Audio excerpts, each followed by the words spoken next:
의 정체성을 회복합시다.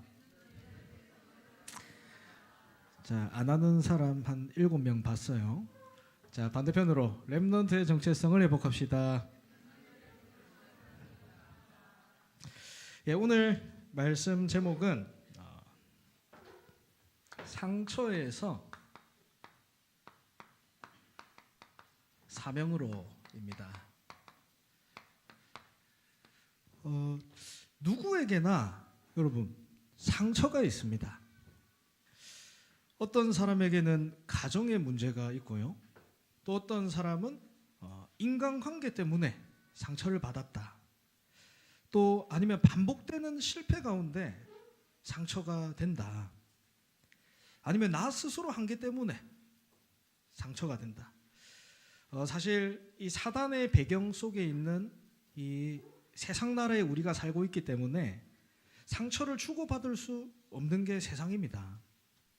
근데 내가 알고 있는 상처도 있고 내가 모르고 있는 상처도 있습니다. 크고 작든 누구에게나 여러분 상처가 있어요. 근데 중요한 것은 이 많은 사람들이 상처 때문에 무엇을 놓치냐? 오늘 하나님이 주시는 응답을 놓쳐버려요. 우리가 지금 이제 성탄절이 다가가죠. 메리 크리스마스 아닙니까? 그리스도께 경배하는 날이에요. 탄생을 축하하고 2025년 전, 정확하게 2025년이 아니라고 하지만 왜 그때 날을 우리가 기념하고 축하할까요? 이 축복을 여러분 오늘 누리는 겁니다. 오늘 본문을 보면 이 안디옥 교회에 이스라엘 역사상 처음으로 선교사가 파송되는 장면입니다. 놀랍죠? 마치 우리 하나교회가 237을 두고 캠프하는 것처럼 엄청난 일 아닙니까? 거기에 가장 핵심 인물이 누구였냐?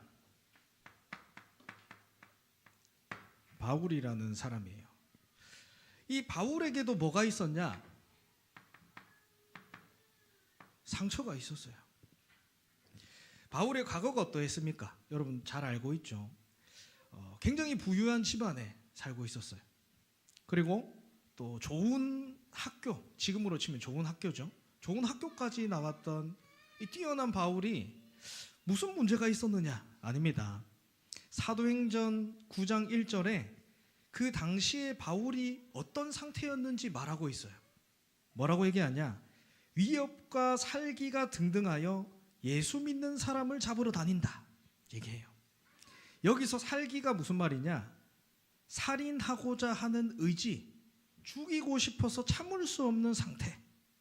누가 시키지도 않았는데 예수 믿는 사람을 잡으려고 살기가 등등해서 예루살렘에서 다메섹까지 200km가 넘는 거리를 가는 겁니다. 그리고 이제 안디옥 교회 선교사로 파송받았죠. 근데 그 안디옥 교회가 어떻게 세워졌어요? 스데반의 죽음으로 말미암아 흩어진 자들로 세워진 교회입니다. 그 스데반을 죽이는 일에 증인으로 섰던 사람이 바울이에요.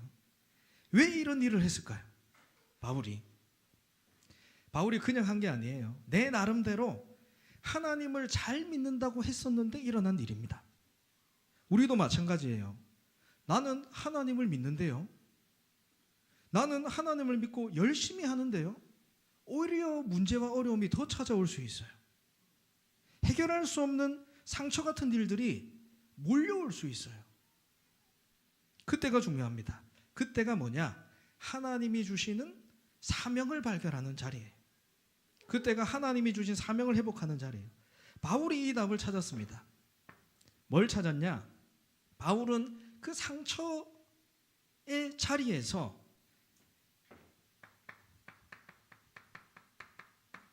하나님의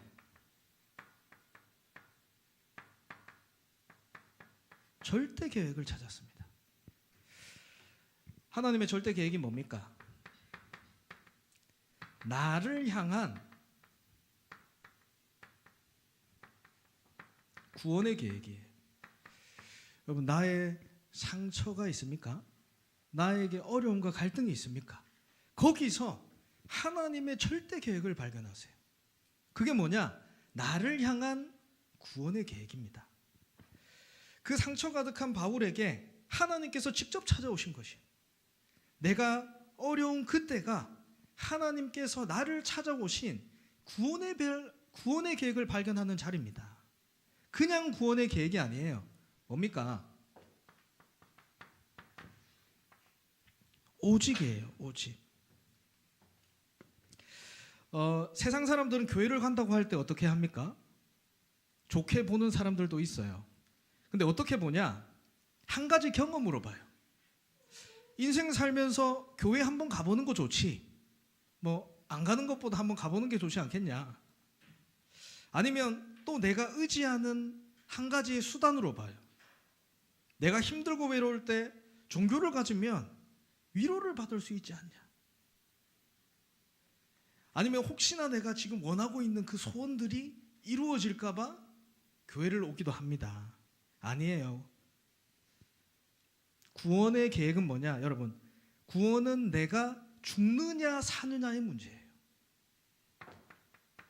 갈라디아 2장 20절에 바울의 고백입니다.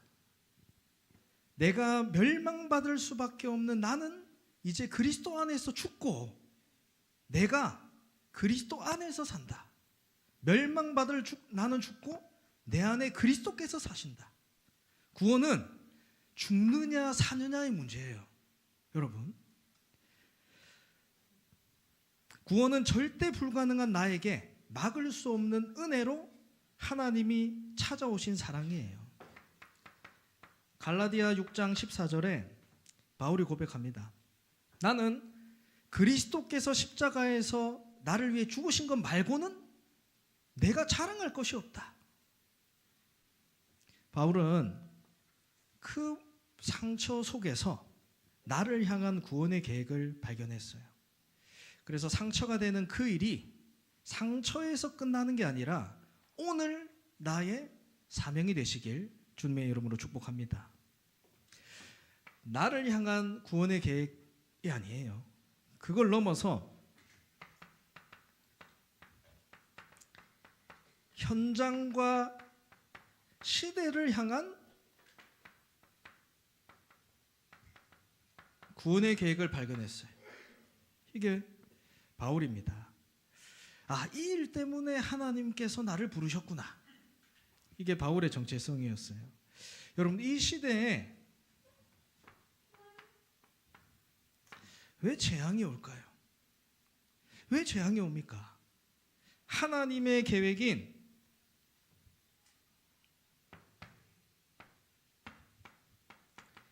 전도 선교를 놓쳐버렸기 때문에 시대에 재앙이 옵니다. 지난주에 또 안타까운 소식을 들었어요. 우리 월성동에서 한 청소년이 또 안타까운 이런 선택을 하게 됐어요. 제가 알기로는 올해만 벌써 두 번째입니다. 맞죠? 왜 계속 이런 일들이 일어날까요? 우리 실제 현장에서. 제가 알기로는 그 친구가 공부를 못하는 것도 아니고 가정도 인간관계도 이 친구가 이런 선택을 모두가 놀랐다고 해요. 왜 이런 일들이 우리 현장에서 일어날까요? 한 가지입니다. 여러분, 복음이 없기 때문에 그래요. 그 현장에 복음이 필요한데 복음이 없기 때문에 이 복음을 회복하는 게 하나님의 계획이에요. 이 일을 위해서 하나님이 나를 부르셨음을 알았어요. 그 사명을 발견했어요. 언제요? 가장 상처가 되는 그 시간에 나를 향한 구원의 계획을 발견했어요. 그리고 현장과 시대를 향한 구원의 계획을 발견했습니다. 하나님은 반드시 하나님의 계획을 이루어 가세요. 여러분. 그래서 노예로, 포로로, 속국으로 끌려가서라도 하나님의 계획은 이루어지게 됩니다. 왜 나에게 문제와 어려움이 올까요? 간단합니다. 내가 전도 선교와 방향이 맞는가? 이건 놓쳐버리면 모든 것들은 상처돼요. 모든 것들은 문제되고 어려움 됩니다. 근데 나를 향한 하나님의 절대 계획을 발견하면 모든 것은 응답이 돼요. 발판이 됩니다. 이 축복을 여러분 누리시길 바랍니다. 상처가 사명이 됐던 바울의 고백이에요. 사도행전 20장 24절에 이렇게 말씀하죠. 나의 달려갈 길과 주 예수께 받은 사명 곧 하나님의 은혜의 복음을 증언하는 일에 나의 생명조차 조금도 귀한 것으로 여기지 않는다. 상처를 사명으로 바꾸는 능력이 복음 안에 있습니다. 그것이 하나님의 절대 계획이에요. 우리 렘넌트들이 가장 많이 하는 고민이 뭡니까? 말씀과 현실이 다르다. 맞죠? 그래서 말씀이 재미없어요. 여러분 재밌습니까? 예배드린 시간이 재밌어요 지금? 왜 고개 돌려? 재밌습니까? 재밌는 방법이 있어요. 말씀이 재밌는 방법 뭐냐? 이 하나님의 말씀이 실제로 나에게 성취되는 걸 보면 말씀 듣는 게 기다려집니다. 여러분 오늘 본문의 이 내용은 이미 이사야 선지자에게 하나님께서 하신 말씀이에요. 내가 너를 이방의 빛으로 삼아 너로 땅끝까지 구원하게 하리라. 바울이 이 말씀을 언약으로 붙잡은 겁니다. 여러분 내가 예수님을 안다고 하는데 예수님을 어떻게 알고 계십니까? 예수님은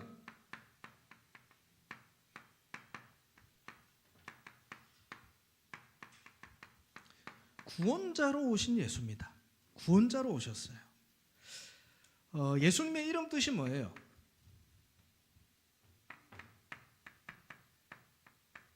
우리 렘넌트들 예수님의 이름 뜻이 무엇입니까? 뭐예요? 구원자. 우리를 구원하러 오신 분 여러분 알고 있죠? 구원자입니다. 지금도 예수님이 하고 계시는 일이 뭐냐? 구원의 일이라는 거예요. 앞으로도 하실 일은 구원의 일입니다.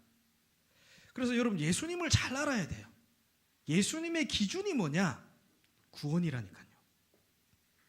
내 소원을 말해서 이루어지는 요술램프 진이 같은 예수님이 아니에요. 여러분 물론 들어줄 수도 있지만 그것 때문에 예수님께서 오신 게 아니란 거예요. 나의 문제를 해결해 주는 해결사도 아닙니다. 반대로 내게 어떤 응답이 있다.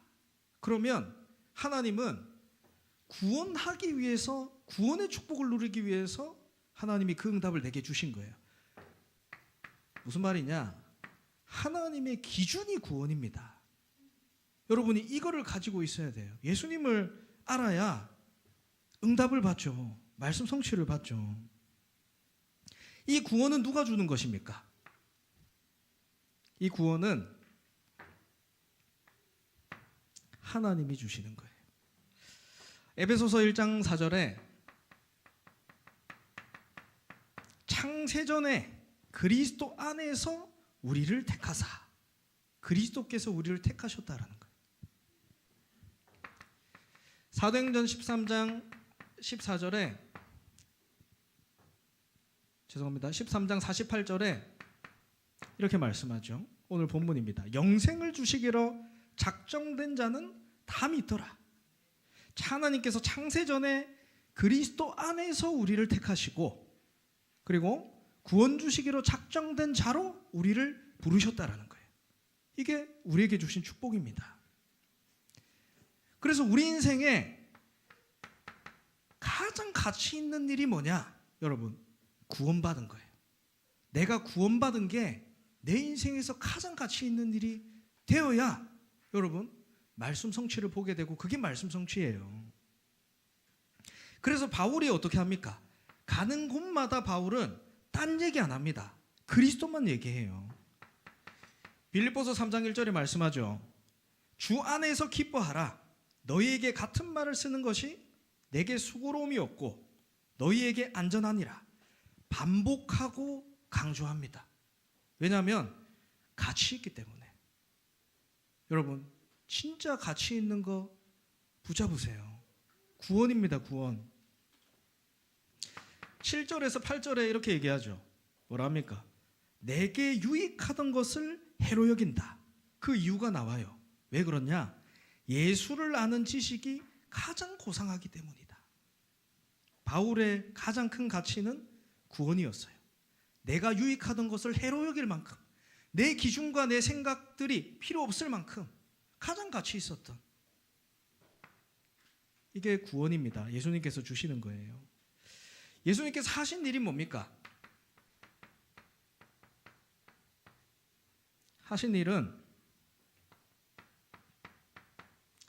그리스도의 일을 하셨어요. 그리스도. 모든 사람에게 빠져있는 그 문제, 하나님 떠난 죄, 죄로 인해서 오는 저주재앙, 절대 해결할 수 없는 사단의 배경, 이 문제를 그 누구도 해결할 수 없습니다. 그 어떤 것으로도 여기서 빠져나올 수 없다니까요.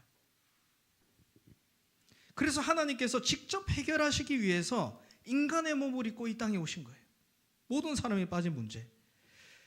그래서 로마서 5장 8절에 말씀하죠. 우리가 아직 죄인 되었을 때에 그리스도께서 우리를 위하여 죽으심으로 하나님께서 자기에 대한 사랑을 확증하셨다. 나를 위해서 십자가에서 죽으시고 죄와 사망과 지옥의 문제를 끝내시기 위해서 오신 것이다. 이게 하신 일이에요. 그래서 여러분, 누구에게 그리스도가 필요합니까? 오늘 찬양하는 렘넌트도 얘기하잖아요. 그리스도가 필요함을 봤대요. 현장에서. 누구에게 그리스도가 필요합니까? 문제 있는 사람에게 그리스도 필요해요. 여러분, 상처받은 사람에게, 상처가 있는 사람에게 그리스도가 필요합니다. 어려운 사람에게 그리스도가 필요해요. 하나님 떠난 죄인에게, 영적 문제 속에 고통받는 자에게 그리스도가 필요합니다. 그래서 그 그리스도가 필요한 사람에게 여러분 상처받을 필요 없습니다. 그리스도가 필요한 그 문제에 여러분이 낙심할 필요 없어요. 내게 그리스도가 필요함이 보이면 그 사람에게, 그 현장에 그리스도가 필요함이 보여집니다. 우리 이번 아직 진행되고 있죠. 237 전도 캠프. 우리 첫째 날은 우리 렘넌트들과 북부 정주장 현장을 갔어요. 여러분 북부 정주장 알아요? 어딘지? 근데 북부 정주장이 왜 서구에 있어요? 저는 좀 신기하더라고요. 하여튼 북부 정주장을 갔는데 겉에만 살짝 이렇게 보고 왔어요. 근데 이번에는 안에 깊이 들어갔거든요. 근데 차에서 딱 내리는데 냄새가, 와, 여기는 한국이 아니에요. 여러분 해외 가보셨죠? 가보시면 냄새, 공기가 다르잖아요. 그 냄새가 한국이 아니에요. 막 그 현장을 보는데 전부 다 그냥 외국인이, 한국 사람 찾기가 힘들어요. 다 외국인. 유흥문화가 막 가득하고, 근데 신기하죠? 거기에 점집이 그렇게 많이 있더라고. 그러면서 우리가 이렇게 저녁을 먹으러 식당을 들어갔어요. 베트남 식당을 들어갔습니다. 거기서 이렇게 밥을 먹고 나오는데 이제 복음을 우리 렘넌트가 전했어요. 근데 보니까 그 식당 안에 마치 일본 가면 여러분 조그만 신사처럼 이렇게 제사상처럼 이렇게 신사를 만들어 놨더라고, 조그맣게. 그래서 이게 뭐냐? 그러니까 본인이 믿는 신이라. 그래서 우리가 복음을 전하니까 뭐라고 하냐? 모든 신은 다 똑같은 거 아니냐? 그러니까 우리 렘넌트가 이래요. 그러면 하나교회 오세요. 모든 신이 똑같으면. 여러분 이게 현장입니다. 여러분 그 현장을 보면서 우리 캠프 가고 있죠. 보면서 진짜 그리스도가 아니면 안 되는가? 이게 보여지십니까? 자살, 살인, 이 문제들이 정말 그리스도가 없어서 일어난 문제다라고 여러분 보여주십니까? 진짜 문제와 답을 알면 보여요. 그것 때문에 여러분이 공부하고 업을 하고 인생을 살아가는 거예요. 그래야 여러분 인생에 뭐가 있냐? 하나님의 말씀 성취가 보여져요. 예배가 보여져요. 말씀이 기다려져요. 그래서 바울은 한 가지만 얘기합니다. 뭘 얘기합니까? 그리스도의 비밀이라고 했어요. 그리스도인데 그리스도의 비밀이 뭡니까?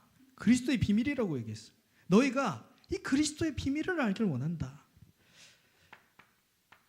에베소서 3장 4절에 바울이 이 선지서를 보내면서 뭐라 합니까? 내가 그리스도의 비밀을 깨달은 것을 너희가 알 수 있으리라. 이 말씀을 보면 복음 전하다 감옥에 갑니다. 골로새서 4장 3절에 뭐라고 합니까? 너희가 기도할 것은 이 그리스도의 비밀을 말하게 하시기를 구해라. 내가 이 일 때문에 감옥에 갇혔다. 그리스도의 비밀을 얘기하는 거예요. 예수님은 한 가지입니다. 구원의 비밀을 알게 하시는 것, 또 그 구원의 비밀을 전달하게 하시는 것, 이 일을 지금도 하고 계세요. 이걸 알 때 여러분 말씀 성취가 일어납니다. 그렇다면 조건이 뭡니까? 구원받는 조건이 뭐예요? 한 가지입니다. 믿음이에요.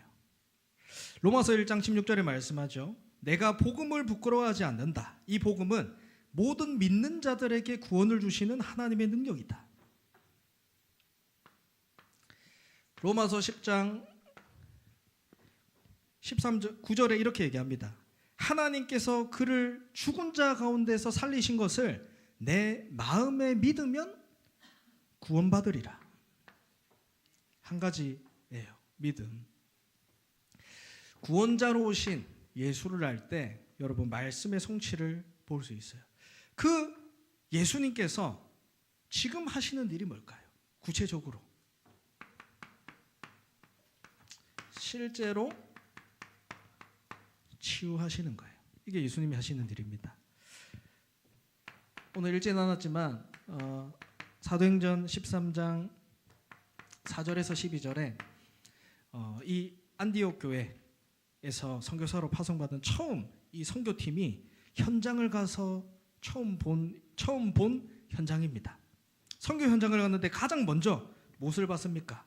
총독이 하나님의 말씀을 듣지 못하도록 방해하는 이 마술사 엘루마, 한마디로 흑암 세력이 그 현장에 있는 걸 봤어요. 치유가 뭡니까?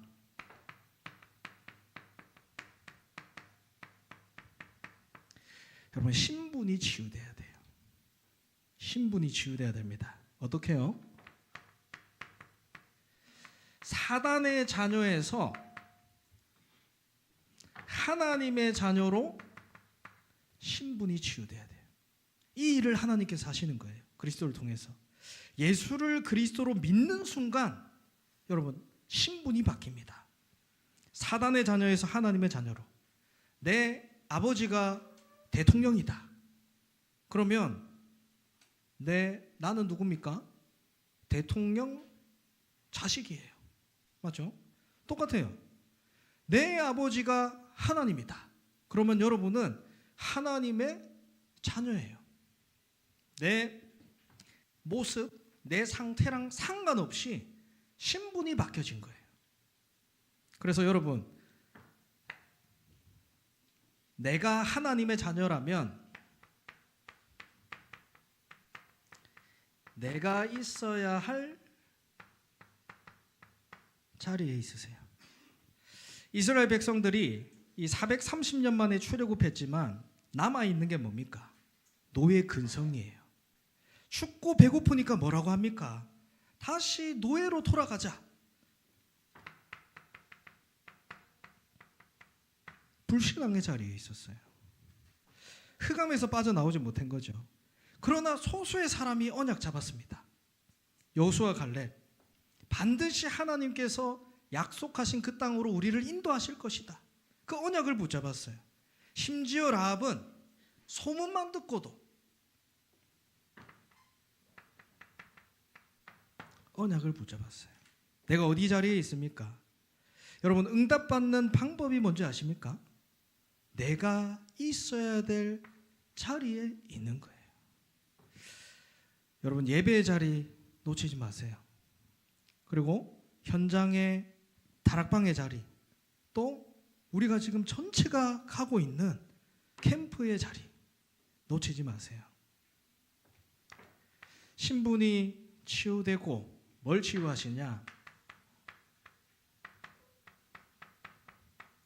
배경을 치유하십니다. 이제는 사단의 나라가 아니라 하나님의 나라로 배경이 뒤바뀌어 버린 거예요. 세상 사람들이 잘 살고 있는 것처럼 보이지만 여러분 죄송합니다. 결국에는 망해요. 망할 수밖에 없는 배경 속에 살고 있기 때문에 소송이 사단 나라입니다. 사단이 하는 일은 한 개예요. 요한복음 10장 10절에 말씀하죠. 사단이 오는 것은 죽이고 멸망시키려는 것뿐이다. 다른 게 없어요. 내 소속이 어딘지 확인해야 돼요. 내 소속이 어딘지. 그래서 진짜 내 소속을 알면 여러분 두려워할 거 없습니다. 걱정할 필요가 없어요. 필요가 없는 거예요. 이 신분과 배경을 누리는 게 뭡니까? 기도예요. 그래서 여러분 기도 치유가 일어나야 돼요. 구원받은 사람에게만 주어진 축복이 뭡니까? 그리스도 이름으로 기도할 수 있는 축복입니다. 이게 구원받은 사람에게만 주어진 축복이에요. 근데 기도할 수 있음에도 기도할 수 없는 이유는 기도를 할 수 없는 영적 상태가 만들어졌기 때문에 하나님께서 이거를 치유하시는 거예요. 상처에서 사명으로.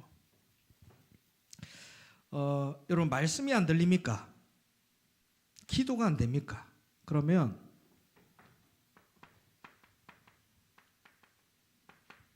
내 생각을 멈춰야 돼요. 이게 가장 빠른 길입니다. 내 생각을 멈춰야 하나님의 것이 들어가게 돼요. 어떻게 멈춥니까? 진짜 그리스도 이름으로 기도할 때 그 일이 일어납니다. 우리 미션홈에서 이렇게 생활을 하다 보면 우리 청소년 미션홈 제가 이렇게 있죠. 우리 남자아이들 같이 살고 있는데 이 아이들을 볼 때 생활을 하다 보니까 아이들이 보여요. 야들이 무슨 생각을 하고 있는지. 우리 선생님들도 아이들을 두고 내 반 아이들 두고 기도할 때 보이지 않습니까? 무슨 생각을 하고 있는지. 근데 아셔야 돼요. 지금 하고 있는 그 생각이 나의 뇌에 각인됩니다. 여러분. 그것이 영혼에 각인돼요. 이것이 보좌에 각인됩니다. 이만큼 기도가 중요한 거예요. 그렇다면 하나님께서 나를 통해 무엇을 하길 원하시는가? 언약으로 잡으세요. 이번 한 주간 하나님께서 나를 통해 무엇을 하길 원하시는가? 언약으로 잡으시기 바랍니다. 내가 너를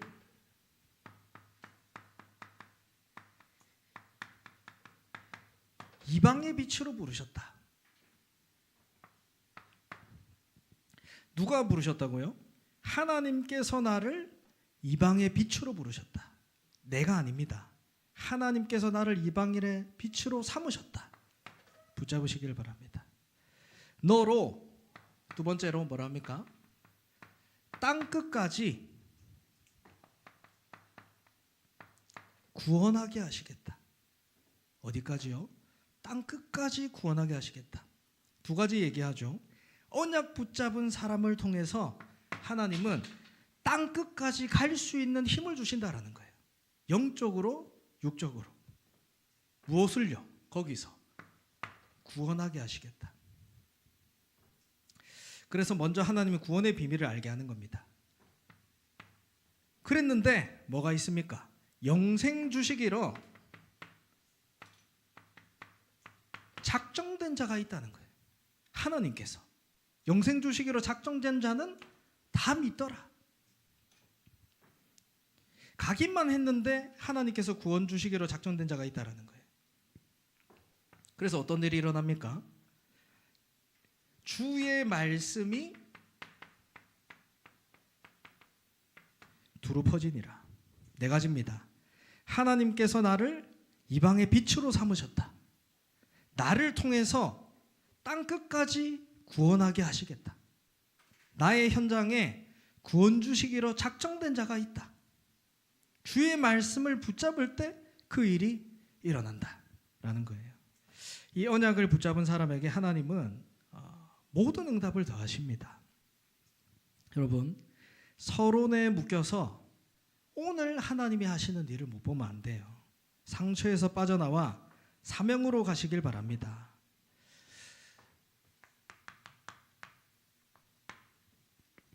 진짜 응답이 무엇입니까? 여러분, 결과가 중요한 게 아니에요.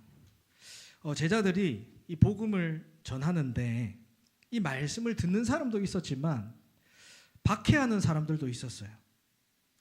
제자들이 받은 진짜 응답은 사도행전 13장 52절에 제자들이 기쁨과 성령이 충만하니라 이렇게 얘기해요. 하나님께서 제자들에게 뭘 주셨냐? 오늘 지금 이 순간에 성령의 충만함을 주신 거예요. 이게 진짜 응답입니다. 여러분, 오늘 성령의 충만함을 받고 누리세요. 그것이 최고의 응답입니다. 오늘의 승리하시길 바랍니다. 마지막으로 제가 다시 한번 사도행전 20장 24절 말씀 읽어드릴게요. 나의 달려갈 길과 주 예수께 받은 사명 곧 하나님의 은혜의 복음을 증언하는 일에 나의 생명조차도 조금도 귀한 것으로 여기지 않겠다. 나의 상처와 어려움이 하나님이 주시는 사명으로 뒤바뀌는 저와 여러분이 되기